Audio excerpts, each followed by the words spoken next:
Bismillahirrahmanirrahim. Alhamdulillahi Rabbil Alameen. Wassalatu wassalam ala Sayyidina Muhammad wa ala alihi wa sahbihi wa sallam. I'd like to welcome you all to the Seeker's Guidance Walking with Purpose event here at Saigon Park in Mississauga.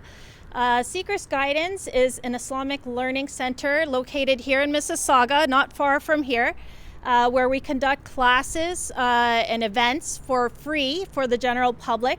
The aim is to help people to learn their Fard Ain or personally obligatory knowledge so that they can better worship Allah subhanahu wa ta'ala in the best of ways.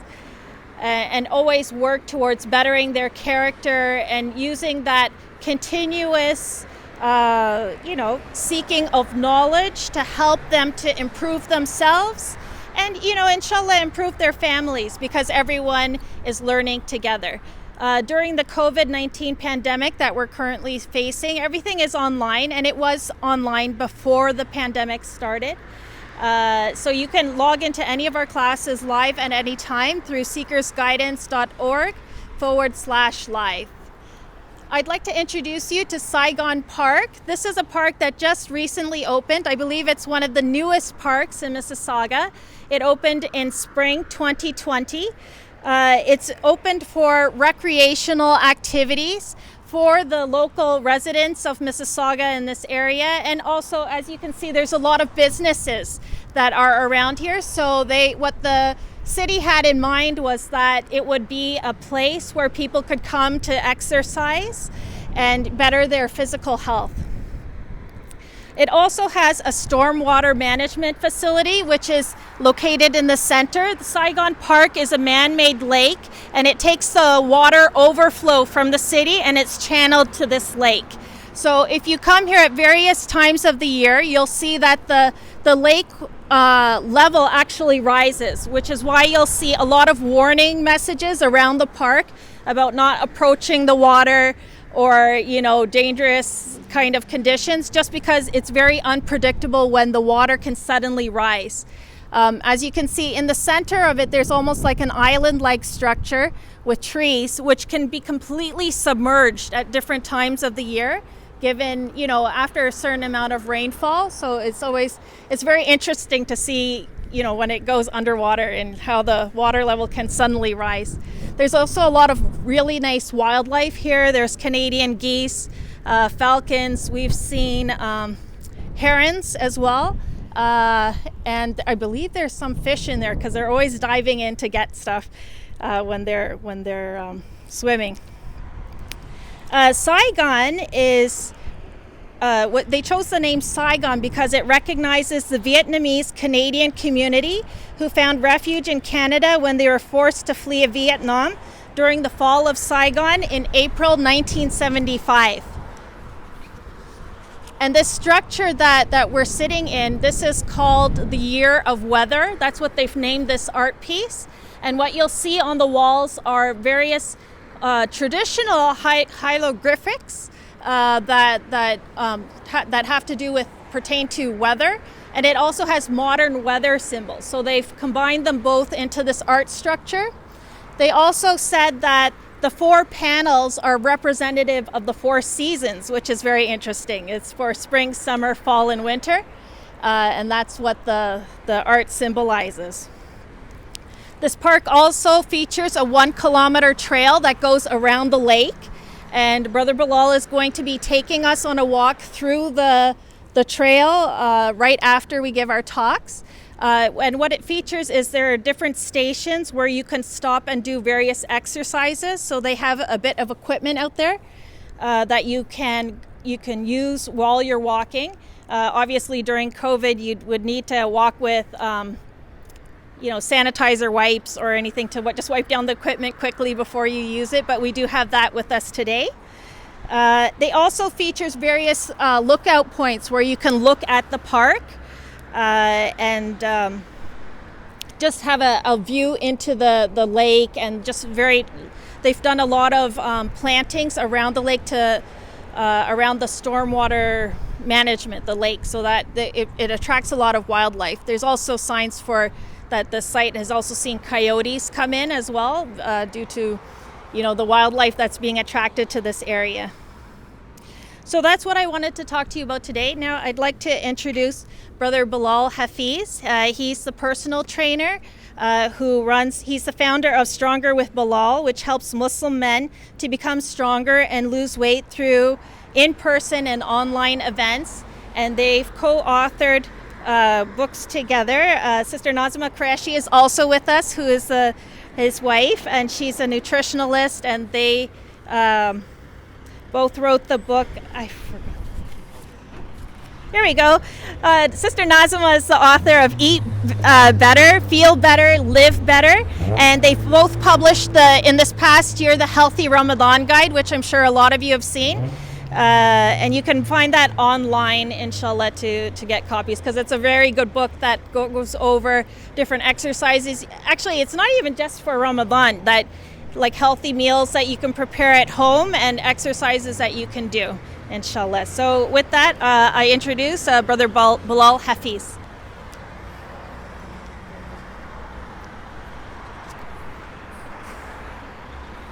Is this good? Yeah. Assalamu alaikum, everybody. I think I can see everybody. Yeah. Sorry, if you guys can't hear, there's a truck going by, so that's not my fault. But after the truck is gone, if you guys can't hear me, just let me know. I'll talk a little bit louder. My wife always says I have a loud voice, so I might as well use it now. So, like Sister said before, my name is Belal. Myself, my wife, Nazima, we run a company called the Healthy Muslims. What we do is we try to help Muslims, get healthier, whether that be losing weight, getting stronger, but overall, creating health and fitness into a lifestyle, right?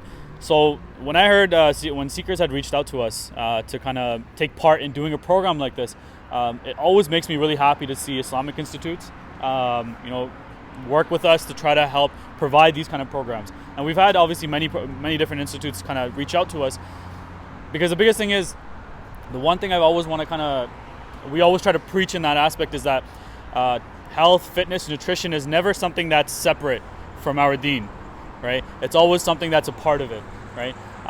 Even myself, when it comes to my workouts and stuff, I've never thought of it as something that's superficial, right? I've never thought of it as something, I want to go and get big and strong in any way, right? Those are nice to have, those are good aspects to it, but it's always been more from a holistic approach to it. It's always been, okay, how do I get healthier? How do I increase my energy throughout the day? How do I make sure that, my heart is functioning better? And everything else that comes with it, whether it be getting stronger, putting on muscle, etc. All those aspects are, nice to have that come along with it. But our biggest goal has always been to try to make it into a lifestyle to increase our energy and make, our everyday life a little bit easier in that aspect, right? So now obviously because of the pandemic, it makes things a little bit more complicated. We're at home a lot more. We're being told not to go out and meet people and do stuff as well. But there's still so much that we can still take part in. There's still so much that we can do to make sure that we're staying active, that we're still moving, that we're still working out. Obviously here in the GTA, well in Toronto in the Peel region, we just had our gyms closed. You can ask my wife. I was pretty sad when I heard that. I went yesterday. I think I spent like 3 hours in the gym, just trying to get it out of my system, because for the next month I'm not going to be able to work out. But the blessing in that, when I was thinking about that, obviously it's happened before for like 4 or 5 months that it was closed. But it gives us a time to kind of focus on our time at home, right? Because the one great thing is, when I realized when gyms were closed for the first 5-6 months, whatever it was, I would work out a lot of times with my kids, right? They would take part in the workouts that I was doing at home. A lot of times me and my wife, we would work out together, right? So we started creating a lot more at home, where it wouldn't be, oh, dad's gone to the gym. It would be, oh, dad's working out at home, right? So it started to become more of a approach of having that holistic approach to it, where it became an everyday thing, right? It was something we did as a family, right? It wasn't something that just one person in the house is doing something, right? We started to kind of implement together. And so the great thing is, when we started talking to some of the people that work with us, right? So some of our clients and some of the other people that do work with us and take part in some of our programs, that's the one thing that they noticed as well, is that it started to kind of become contagious amongst their family, right? Where their family wanted to partake in it, right? Where their wife or the spouse or the kids and so forth wanted to also take part in it. And it wasn't anything that the one thing is, we always say, is never be extreme in any way, right? You never need to cut out an entire food group. Oftentimes you'll hear people, the most famous diet right now, I think, is keto. Before that, I think it was paleo. Before that, I think it was like Atkins. Next year will probably be something else. And each one of them, to be honest with you, probably work. But the biggest thing is they all have the same ingredient, lowering your calories, right? And that will help you lose weight. But the thing is, a lot of those, the one thing about all those diets is they don't provide something that's long-term, right? Especially with our cultural needs, right? So within our cultural foods, a lot of those diets don't fit in. Short-term, they might be able to give us results, right? But they'll never give us the long-term results we want. So for us, our approach is always, okay, how do we be realistic with our time and with our approach, and something that we can do every single day, not be miserable about the food that we eat, make sure that it still tastes good. I love my spicy food. It's something that I still have all the time, right? I still enjoy my rice. I have my rice almost every day. But it's still being healthy along with those aspects to it, right? It's not about turning your entire life upside down to fitness and nutrition. It's making sure fitness and nutrition fits into your life, right? And making it easier so it has more of a wholesome approach to it, right? I hope everybody can hear me, inshallah, because I'm trying to talk as loud as I can and start so that way, because you can feel a few drops of rain. So I apologize if it does start raining. So the one thing is, when we go through the walk, there's a few stations. If you guys have any questions, want me to kind of walk through certain exercises and stuff that you guys can do, I definitely will. But the biggest thing, obviously, here, we're here for a walk. Walking is probably the most underrated exercise that we can partake in, primarily because it's very easy.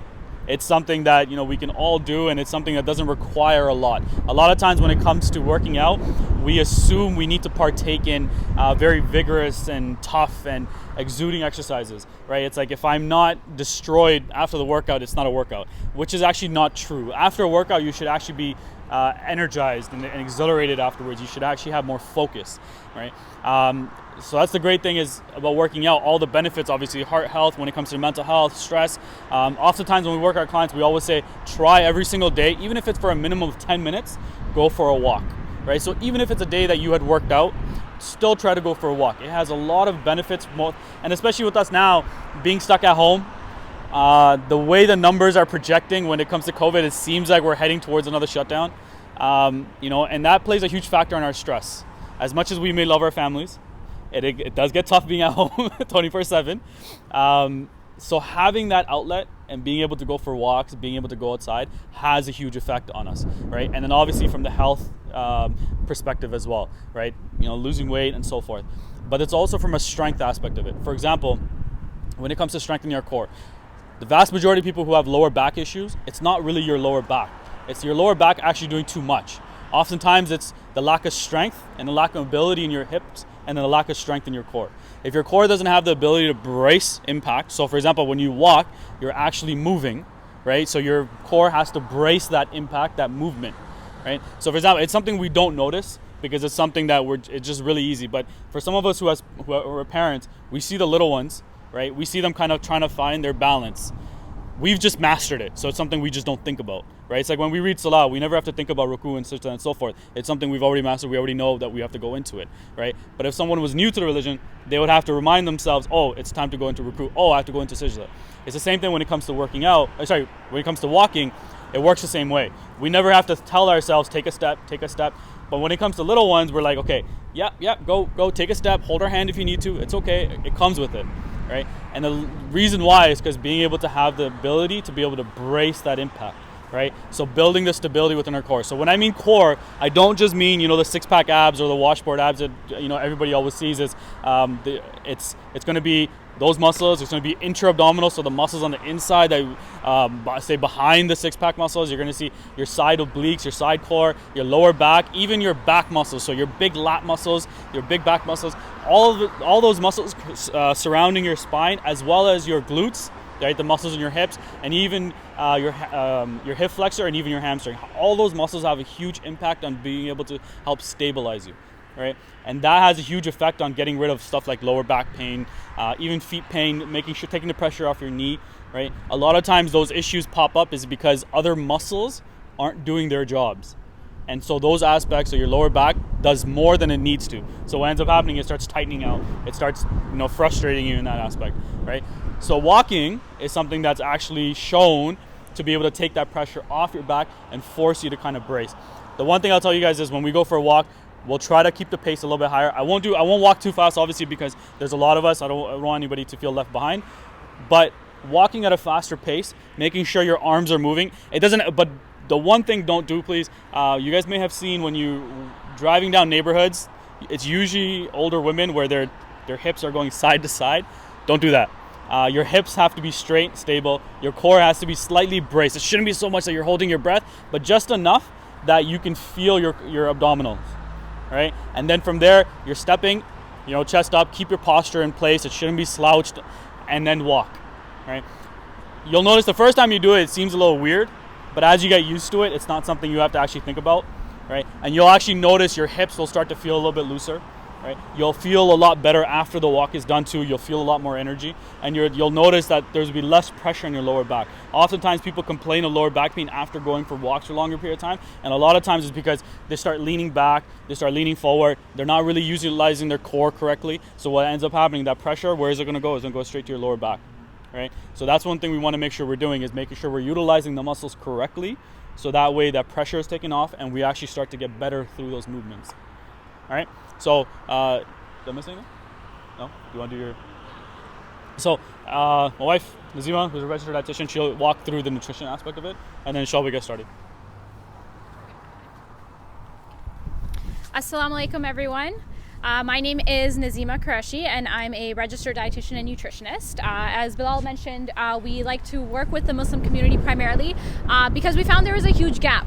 A lot of times when we think about nutrition and fitness, we think of white, skinny people, essentially, right? And so we don't know where we fit into that picture. And so really our focus is to help the Muslim community with, a variety of cultures, still embrace that culture, but then also incorporate health and fitness within that. And so today what I wanted to talk about was nutrition during this pandemic time. And I find there's really two factors that are on our minds. Number one is this idea of boosting our immunity, right? So you may start seeing a lot of things marketed like, oh, buy these supplements to boost your immunity.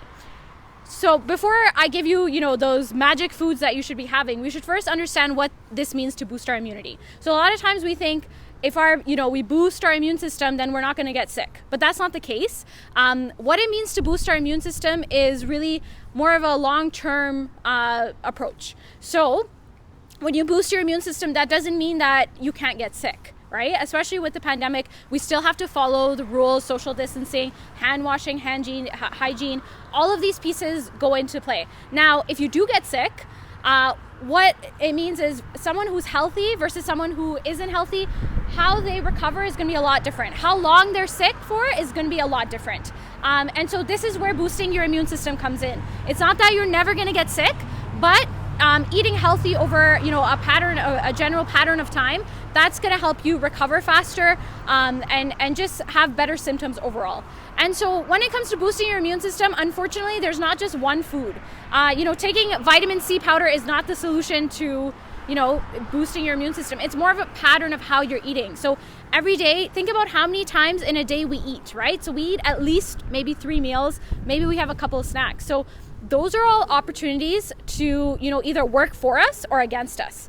Now, we definitely believe in a balanced approach. So there's definitely time and place for, a slice of cake and dessert and things like that. But in general, when you're thinking about your week or your month, at least 80% of the time should be food that is fueling us, right? So that is nutritious for us. Now, don't look at it as per day, because then you're going to think, okay, 80% of the time, maybe I'll have 4 healthy meals, and then the nighttime I'll have treats, because that's only 20% of my day. But look at it as a bigger pattern, and that's what's really going to shift. So I'm going to give you 3 tips that everyone can implement, and they're probably going to be a little boring. You probably want me to tell you something extreme, but these tips that even if you work on for the next few weeks and few months, even for the next year, you'll see a significant difference.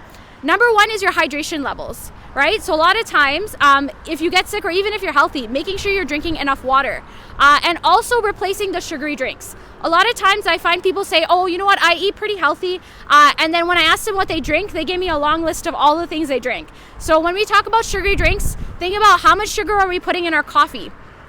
How much sugar are we putting in our tea? And these are things that we drink daily, right? So it's a pattern. It's not just a one-time thing. And then think about our fancy drinks we buy at, the coffee shop. Usually there's anywhere from 10 to 20 teaspoons in one of those warm or cold beverages. So a lot of times when we look at, or even like a can of pop, we look at it and we think it usually says like in grams, and it doesn't really make sense to us. So a can of pop, a lot of times it'll be around 39 grams. So with 39 grams, you might think, oh, it doesn't seem like a lot. So I'm going to give you guys this one calculation that you can remember. So 4 grams equals 1 teaspoon of sugar. So now if you just remember this, 4 grams equals 1 teaspoon. Now when you look at that can of pop, so 39 grams, let's round it up to 40. So 40 grams doesn't seem a lot, but when we do that calculation, we realize there's actually 10 teaspoons of sugar in just that one can of pop. So as you can see, that really adds up. We wouldn't sit there just eating 10 teaspoons of sugar, but when it comes to drinks, we don't even realize how much we're consuming. Also, we may say, oh, you know what, I don't drink any pop, I drink juice, right? And we think sometimes, especially for kids, juice is a healthier option. Be mindful, because a lot of these juices have added sugars as well. So the best option would be, making your own juice at home, because you really can control, you have fresh fruit and you're able to consume the juice right away.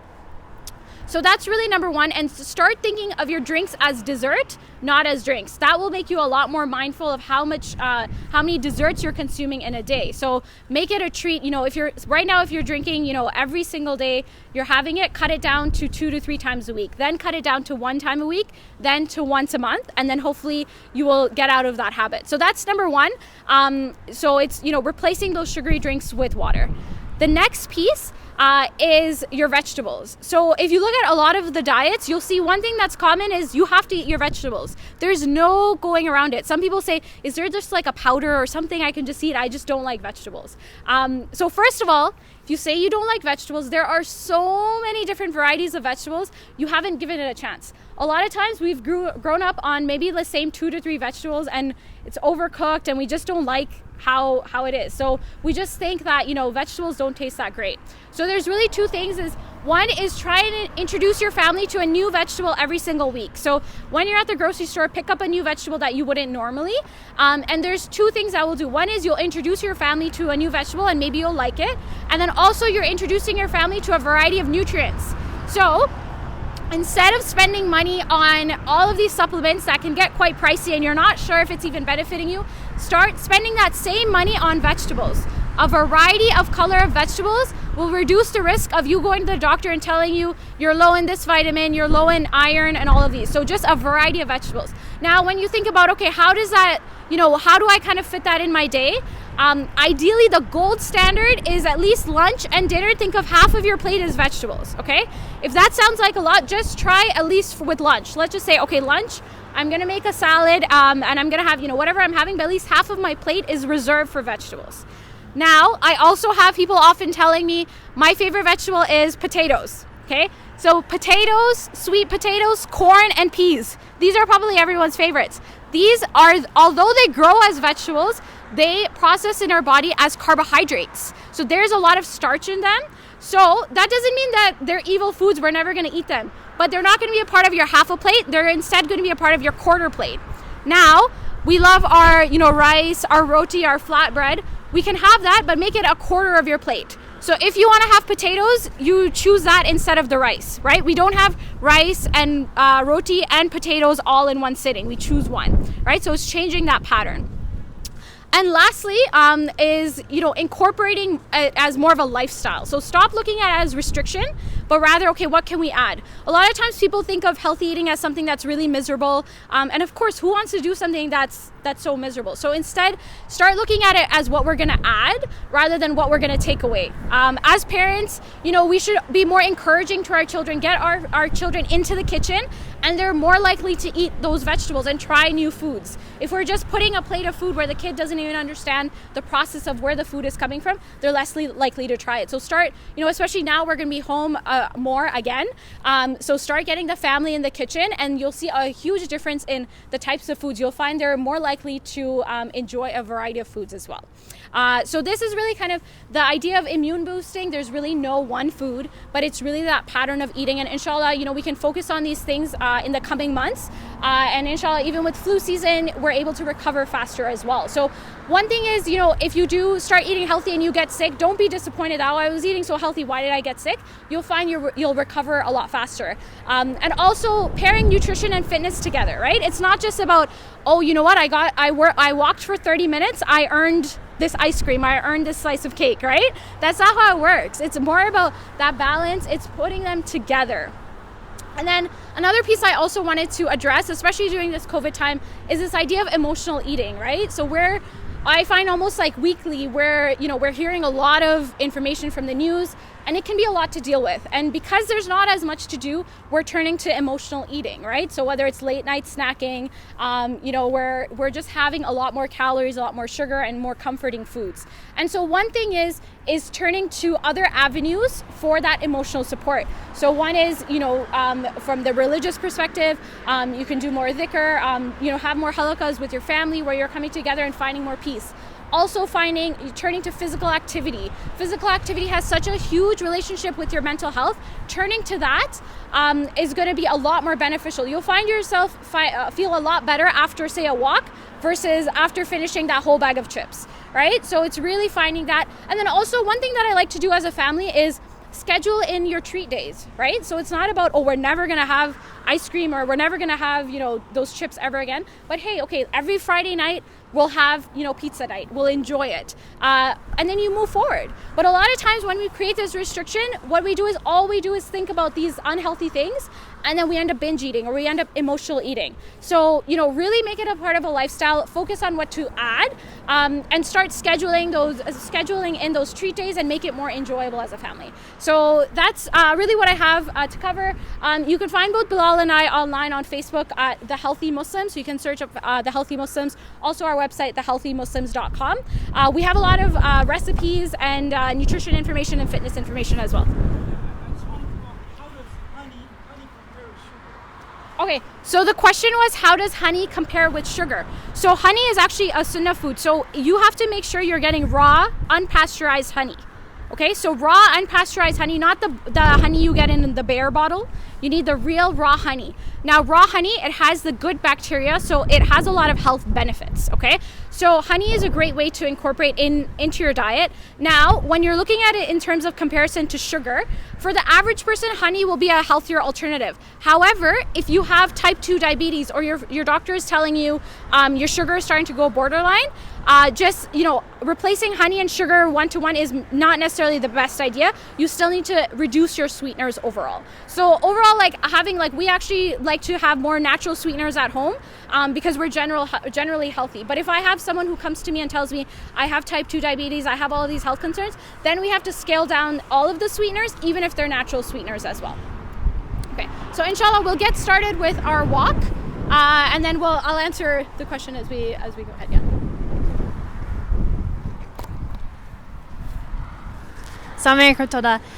They just wanted me to give a few points. Sheikh Yusuf Welch wasn't able to make it here today. He wasn't well. So they asked me, I'm just a student with Seekers, so they asked me just to give a few points from the Islamic perspective on taking care of ourselves. And that is just remembering that our bodies are an amana, so we really need to give it a priority to take care of ourselves. So just like Sister Nazima was mentioning that, when we're stressed, sometimes we resort to things we should not be doing. Like we talked about unhealthy eating, maybe you're more snappy with people. Just look at how do you handle stress and what are you doing at home. But what our coaches and teachers generally recommend is that it's great to just go for a walk. If you're having a disagreement with your spouse or your kids, go for a walk. It's a great place, and there are a lot of places like this, like this one right here in Mississauga. There's a lot of other parks as well. For the residents of Mississauga, I really recommend Riverwood. Riverwood Park is beautiful. Those trails where you're walking through a forest. For people who live in Oakville, there's Lions Valley Park. You should really check that one out. It's so beautiful. It has an escarpment and you're in a valley. And these are places that are just, right practically in our backyard. So really take advantage of these kinds of spaces.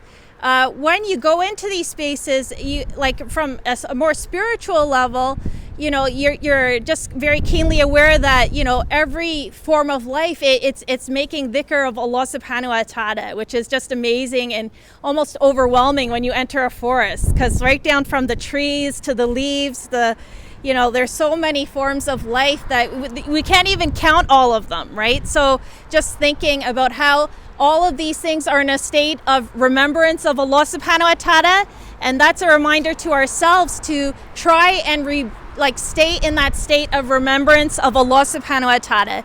And also when we go for walks, we can only imagine, when we pass away, that all of the ground that we've walked on in a state of remembrance of Allah will testify for us on Yawm al-Qiyamah, on the Day of Judgment, that so-and-so walked by me and they were remembering Allah subhanahu wa ta'ala.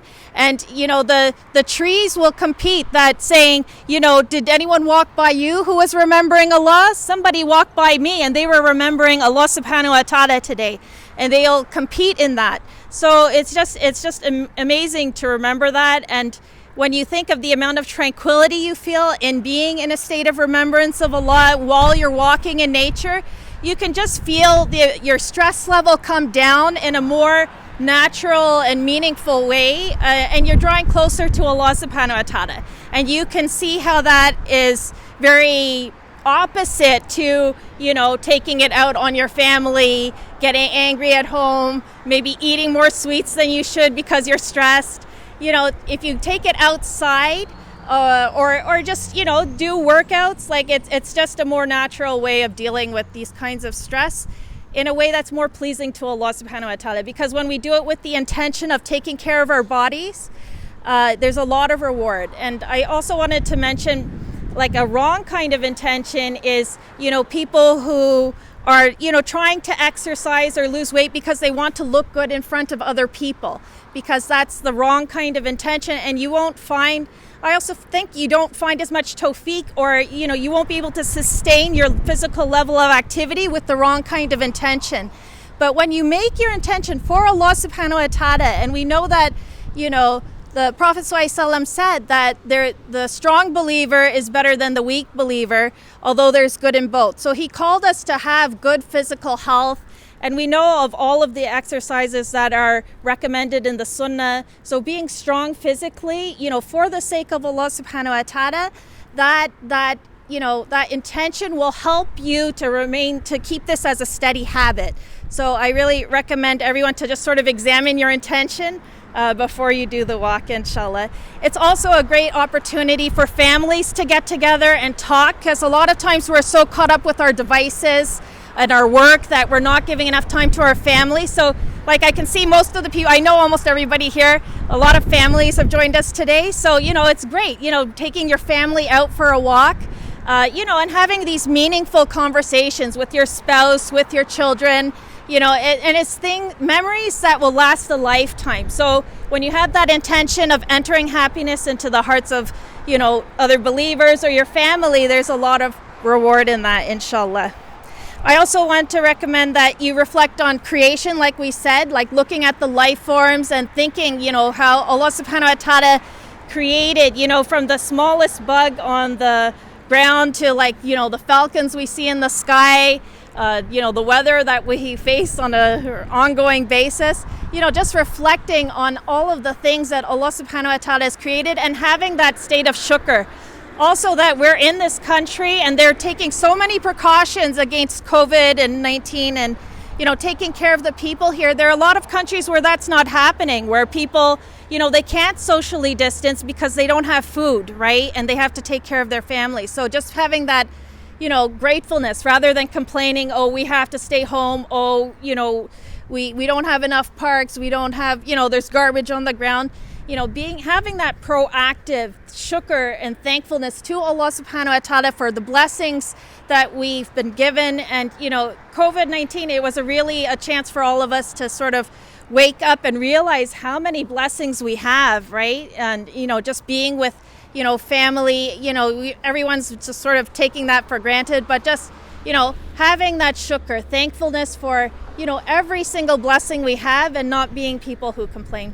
We ask Allah subhanahu wa ta'ala to grant us tawfiq